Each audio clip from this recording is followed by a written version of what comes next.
여러분 혹시 식사하고 나서 갑자기 머리가 멍해지고 졸음이 확 몰려온 적 있으신가요? 또는 밥을 먹었는데 금방 배가 꺼져서 군것질을 찾게 되는 경험 해보신 적 있으시죠? 이게 바로 우리가 흔히 말하는 혈당 스파이크 때문입니다. 음식을 먹으면 혈당이 오르는 건 당연한데 문제는 이게 급격하게 치솟았다가 또 확 떨어지는 과정이 반복되면서 몸과 마음이 지쳐버린다는 거예요. 혈당 스파이크는 단순히 피곤함만 주는 게 아니라 장기적으로는 당뇨, 심혈관 질환, 심지어 노화 속도까지 앞당길 수 있다는 사실 알고 계셨나요? 그래서 오늘은 혈당 스파이크를 잡아주는 생활 속 아이템 7가지를 소개해드리려고 합니다. 여러분이 당장 내일 아침부터 실천할 수 있는 구체적인 방법들이고 사실 저도 이 방법들을 하나씩 생활에 적용하면서 확실히 몸이 달라지는 걸 느꼈습니다. 내가 이걸 진작 알았으면 훨씬 덜 피곤했을 텐데 싶을 정도였어요. 오늘 영상 끝까지 보시면 분명히 이건 내 생활에 꼭 써야겠다 싶은 꿀팁을 건지실 수 있을 겁니다. 그럼 바로 시작해 볼게요. 첫 번째, 식이섬유. 첫 번째 아이템 식이섬유는 혈당을 천천히 올려주는 마법의 쿠션입니다. 밥이나 빵, 떡 같은 탄수화물을 먹으면 혈당이 바로 치솟는데요. 이때 식이섬유를 같이 먹어주면 마치 쿠션처럼 탄수화물이 혈액 속으로 흡수되는 속도를 완만하게 잡아줍니다. 예를 들어서 아침에 흰 식빵만 딱 먹으면 2시간도 안 돼서 배가 고프고 졸음이 몰려옵니다. 그런데 같은 식빵이라도 샐러드에 올리브 오일과 채소를 듬뿍 곁들여 먹으면 훨씬 오래 포만감이 가고 혈당도 덜 요동쳐요. 특히 브로콜리, 고구마, 귀리, 현미밥, 사과 같은 식품은 식이섬유가 풍부합니다. 밥 먹기 전에 샐러드 한 접시 습관 정말 강력하게 추천드립니다. 두 번째, 단백질. 두 번째 아이템 단백질은 혈당을 지켜주는 든든한 방패입니다. 우리가 흔히 아침에 토스트, 떡, 김밥 같은 탄수화물 위주로만 식사하는 경우가 많죠. 그런데 이렇게 먹으면 혈당이 바로 올라갑니다. 하지만 여기에 계란 프라이 하나, 두부구이, 닭가슴살, 연어 같은 단백질을 곁들이면 혈당의 오르내림이 훨씬 완만해집니다. 예를 들어 김밥도 그냥 야채김밥보다 참치김밥, 계란김밥이 훨씬 낫다는 거예요. 단백질은 단순히 포만감만 주는 게 아니라 근육량 유지에도 중요한 역할을 하기 때문에 중장년층 건강 관리에도 필수입니다. 밥만 챙겨 먹지 말고 단백질을 곁들이자. 이것만 기억해도 혈당 관리가 한결 쉬워집니다. 세 번째, 식사 순서. 밥부터 말고 채소부터. 많이 들어보셨죠? 같은 음식이라도 어떤 순서로 먹느냐에 따라 혈당 반응이 완전히 달라진다는 연구 결과가 많습니다.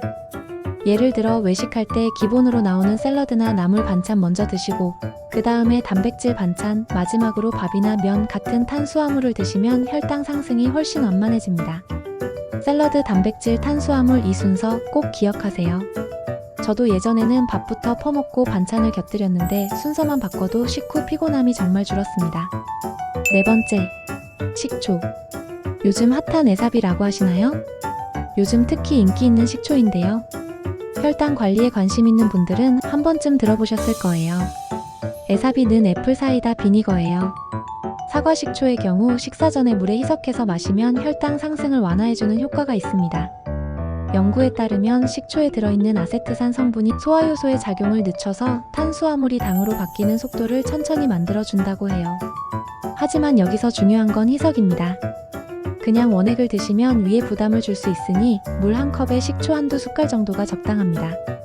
그리고 공복보다는 식사 직전에 마시는 게 더 효과적이에요. 특히 요즘 카페나 건강식품 매장에서 에사비 음료를 많이 판매하는데 이걸 얼음 넣고 시원하게 마시면 그냥 음료수 대신 건강하게 혈당 관리까지 되는 거죠. 탄산음료 대신 에사비 한 잔. 이렇게만 바꿔도 혈당 스파이크를 확실히 줄일 수 있습니다. 다섯 번째, 물. 물은 가장 쉬운 혈당 조절 도구입니다. 너무 단순하지만 가장 중요한 아이템이에요. 식사 후 갈증이 나서 탄산음료, 주스, 커피 믹스를 마시는 경우가 많은데 이게 바로 혈당 스파이크의 주범이 됩니다.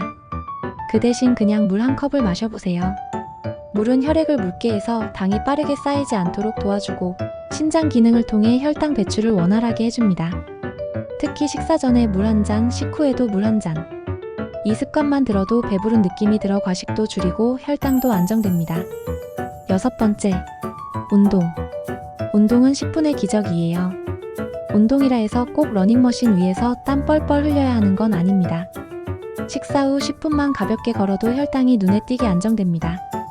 왜냐하면 근육이 당을 에너지로 사용하면서 혈액 속 당을 줄여주기 때문이죠. 저는 밥 먹고 나서 무조건 집 주변 산책을 하는데 확실히 식후 졸음이 덜 오고 소화도 훨씬 잘 됩니다. 밥 먹고 바로 눕지 말고 10분만 움직이자. 이게 바로 혈당 스파이크를 잡는 가장 확실하고 간단한 방법 중 하나입니다. 7번째, 수면과 스트레스 관리입니다. 즉, 잠과 스트레스 관리인데요. 잠을 못 자면 우리 몸은 혈당을 조절하는 호르몬, 특히 인슐린 기능이 제대로 작동하지 않습니다. 그리고 스트레스가 쌓이면 코르티솔이라는 호르몬이 분비되면서 혈당이 쉽게 올라갑니다. 즉, 아무리 좋은 음식을 먹고 운동을 해도 잠을 못 자고 스트레스만 쌓이면 혈당 스파이크는 계속 반복된다는 거죠. 그래서 밤 11시 이전에 자고 하루 7시간 이상 숙면하기.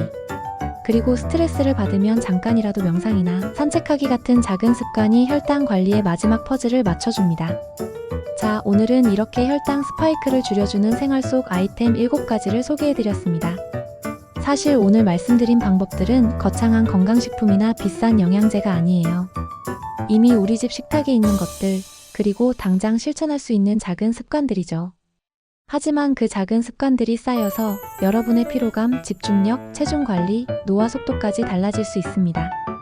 내가 왜 이렇게 밥 먹고 피곤하지? 고민하셨던 분들, 오늘 말씀드린 방법 중 하나라도 꼭 실천해보세요. 여러분의 하루가 훨씬 가볍고 활기차질 겁니다. 저는 앞으로도 여러분의 건강을 지켜주는 생활 속 꿀팁들 계속 전해드릴게요. 오늘 영상이 도움이 되셨다면 구독과 좋아요 잊지 마시고 댓글로 여러분만의 혈당 관리 꿀팁도 나눠주세요. 그럼 다음 영상에서 뵙겠습니다. 여러분, 오늘도 건강하세요.